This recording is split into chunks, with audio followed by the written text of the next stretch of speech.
Happy Friday! I'm Tristan Winder in the News 2 streaming studio at the Morning Pulse here on this May 30th, 2025. Hard to believe that the month of May has quickly come and is nearly gone. The Department of Homeland Security has put out more than 500 sanctuary county jurisdictions in the nation on notice. The feds say that 10 of those 50 counties are right here in Nebraska. But one sheriff out of the Sandhills says that this is a big mistake that's been made. In a list published on Thursday, jurisdictions received formal notice that the government has deemed them non-complacent and that they are believed to be in violation of any federal criminal statutes.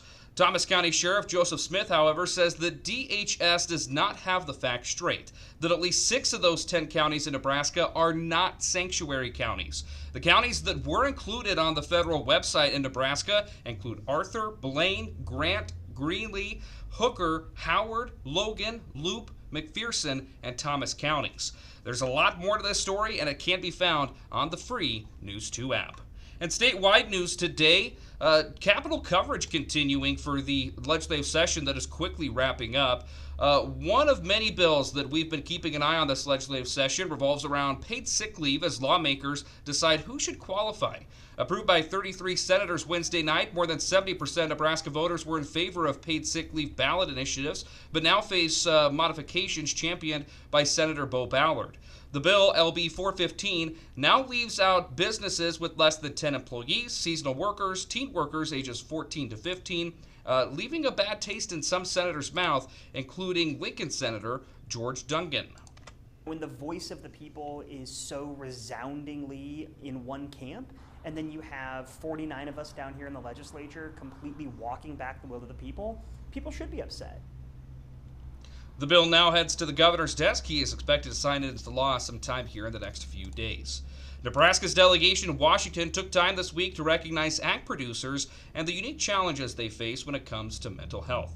U.S. Senator Deb Fischer pushed for the resolution earlier this month, designating May 29th as Mental Health Awareness and Agriculture Day, saying the designation also serves to highlight resources available to those in need of assistance, as farmer suicide rates are 2 to 5 times higher than the national average.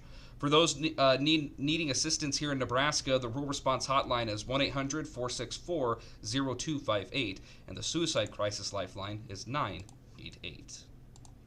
In national news today, Ford is recalling more than 1 million vehicles over a freezing rearview camera issue. The automaker says the software error may cause a rearview camera image to delay, freeze, or not even display potentially when the vehicle is in reverse.